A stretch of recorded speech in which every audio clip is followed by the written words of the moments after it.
Annyeonghaseyo.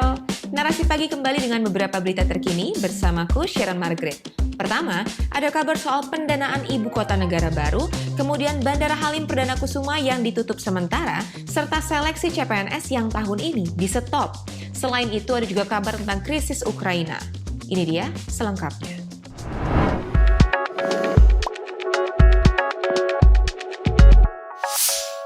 Pemindahan ibu kota negara memasuki babak baru. Sekarang, pemerintah lagi mikir, duitnya dari mana ya?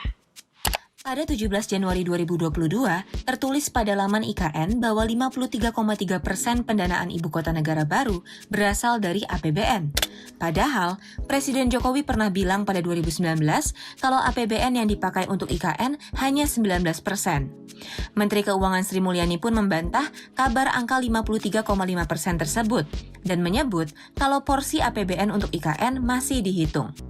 Info APBN di laman IKN akhirnya dihapus pada 18 Januari 2022. Lagi-lagi, anggaran IKN bikin gaduh publik. Sri Mulyani menyampaikan bahwa ingin memakai dana pemulihan ekonomi nasional atau PEN sebesar 178,3 triliun rupiah untuk pembangunan IKN. Anggaran itu dianggap tak tepat karena berasal dari dana penanganan COVID-19. Ekonom Faisal Basri bahkan menyebutnya kejahatan luar biasa. Lalu, buat bangun kota Nusantara ini, duitnya dari mana dong? Bima Yudhistira bilang ada dua opsi pembiayaan.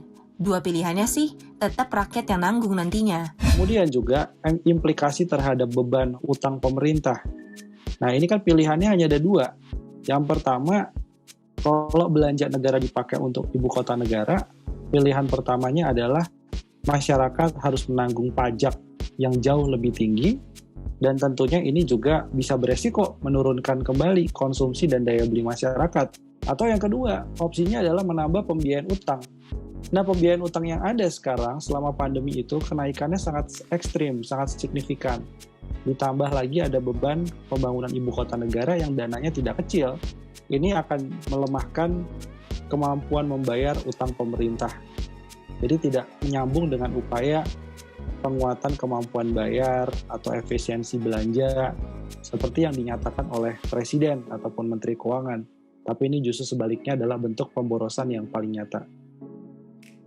Walau banyak prediksi sumber dana, Menteri PUPR Basuki Hadimulyono pada 22 Januari lalu menyatakan kalau belum ada anggaran untuk IKN sampai saat ini. Tapi Menteri Basuki juga bilang proyek pembangunan tahap awal IKN seluruhnya akan memakai APBN. Pemerintah pun memperkirakan total anggaran yang diperlukan mencapai 466 triliun rupiah dengan berbagai skema pendanaan. Dana dari APBN akan dikucurkan sebesar 89,4 triliun rupiah, lalu ditambah skema KPBU atau kerjasama pemerintah dan badan usaha yang diprediksi mencapai 253,4 triliun rupiah, serta pendanaan dari swasta serta BUMN atau BUMD yang nilainya mencapai 123,2 triliun rupiah. Untuk bikin ibu kota baru, duitnya sih pasti nggak sedikit. Sebelumnya, Presiden Jokowi pernah kasih bocoran pada 2021 lalu saat menghadiri Indonesia UEA Investment Forum di Uni Emirat Arab. Saat itu, Jokowi bilang butuh 504 triliun rupiah untuk bangun kota Nusantara. Ya udah, kita tunggu aja ya perkembangannya. Nah kalau kamu setuju nggak bangun ibu kota baru pakai duit kita? Maksudnya pakai APBN dan dana PEN. Bandara Halim Perdana Kusuma bakal ditutup pada 26 Januari mendatang. Tapi tenang aja, penutupannya cuma sementara kok. Bandara Halim akan ditutup demi revitalisasi selama 3,5 bulan. Hal ini mengacu pada Peraturan Presiden Nomor 9 Tahun 2022. Revitalisasi dilakukan untuk memperbaiki fasilitas sisi darat dan udara demi keamanan penerbangan. Lalu, gimana ya kalau penumpang sudah membeli tiket dari atau menuju Halim? Kemenhub telah berkoordinasi dengan operator bandara dan semua maskapai untuk berbagai opsi yang ada. Penumpang dapat membatalkan penerbangan, refund tiket, dan mengalihkan rute penerbangan dengan menghubungi langsung maskapai. PT Angkasa Pura II juga sudah membuat skenario perpindahan penerbangan dari Bandara Halim.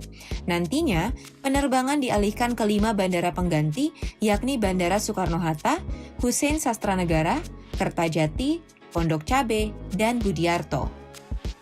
Nah, buatmu yang udah beli tiket perjalanan penerbangan via Halim, cek ya jadwal terbaru dari maskapainya, jangan sampai jadwal bepergian kamu jadi berantakan. Situasi di Ukraina makin panas, konfliknya dengan Rusia belum juga tuntas. Sejumlah negara khawatir akan pecah perang terbuka antar kedua negara. Pada 21 Januari lalu, setidaknya ada sekitar 100.000 pasukan Rusia yang berjaga di sepanjang perbatasan Rusia dengan Ukraina. Rusia juga mengerahkan 140 kapal perang, 60 jet tempur, dan 1.000 unit perangkat keras militer di sekitar Ukraina. Ukraina sendiri nggak tinggal diam. Mereka meminta bantuan senjata dari Amerika Serikat dan fasilitas medis dari Jerman. Negara seperti Amerika Serikat dan Inggris khawatir akan timbul perang terbuka Ukraina versus Rusia dalam waktu dekat. Ketegangan ini mendorong beberapa negara untuk ikut serta meredakan tensi yang ada. Menlu Amerika Serikat Antony Blinken sempat menemui Menlu Rusia Sergei Lavrov pada 21 Januari 2022. Blinken meminta agar tak ada serangan Rusia ke Ukraina.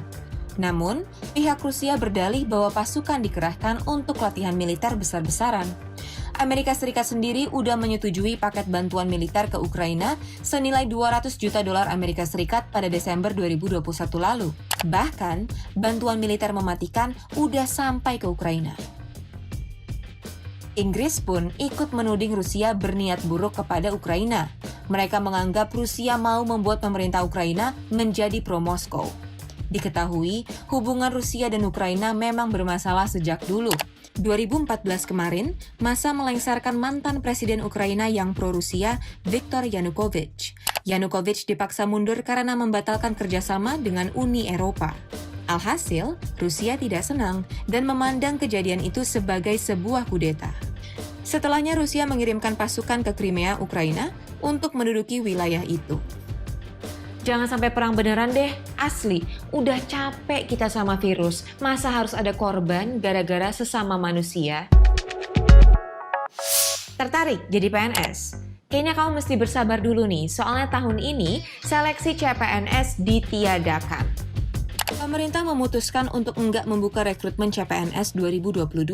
Sebagai gantinya, pemerintah menyiapkan skema penerimaan pegawai pemerintah dengan perjanjian kerja. Hal ini dikonfirmasi Menpan RB Cahyokumolo pada 19 Januari 2022. Ia juga menyebut kebijakan ini dibikin demi membuat birokrasi lebih modern. Meski demikian, penerimaan CPNS enggak sepenuhnya dihapus sih. Masih ada rekrutmen CPNS lewat jalur sekolah kedinasan milik negara. Selain itu, seleksi CPNS akan difokuskan pada penerimaan tenaga kesehatan dan tenaga pendidikan. Tak hanya seleksi CPNS, tenaga honorer juga akan dihapus pada 2023 mendatang. Sebab, tenaga honorer dianggap mengacaukan kebutuhan formasi ASN di pemerintahan. Menurut pengamat kebijakan publik Trubus Rahadiansyah, kebijakan Menteri Cahyo enggak tepat karena tenaga honorer cukup membantu pelayanan publik. Iya, menurut saya ini kebijakan yang tidak tepat, Mas. Karena apa? Karena tenaga honorer itu selama ini kan membantu di dalam percepatan layanan publik, Mas. Jadi ada sektor-sektor yang banyak membutuhkan tenaga honorer itu kan tidak hanya sektor pendidikan dan kesehatan, sebenarnya di luar itu juga banyak, Mas. Gitu. Ini yang perlu digarisbawahi. Kemudian yang kedua, bahwa keberadaan tenaga honorer itu kan ada peraturan perlindungannya, Mas, itu PP 56 itu loh, ya, di 2012. Jadi harusnya pemerintah memprioritaskan kepada tenaga honorer ini untuk menjadi ini tenaga P3K itu, pegawai pemerintah dengan perjanjian kerja gitu. Jadi mereka diprioritaskan. Di satu sisi juga ada juga mereka itu menerima gaji yang sangat rendah sekali, bahkan di bawah UMR itu atau UMP. Nah, ini yang jadi masalah. Nah, ada kekhawatiran dari para pekerja honorer atas perubahan ini. Salah satunya guru.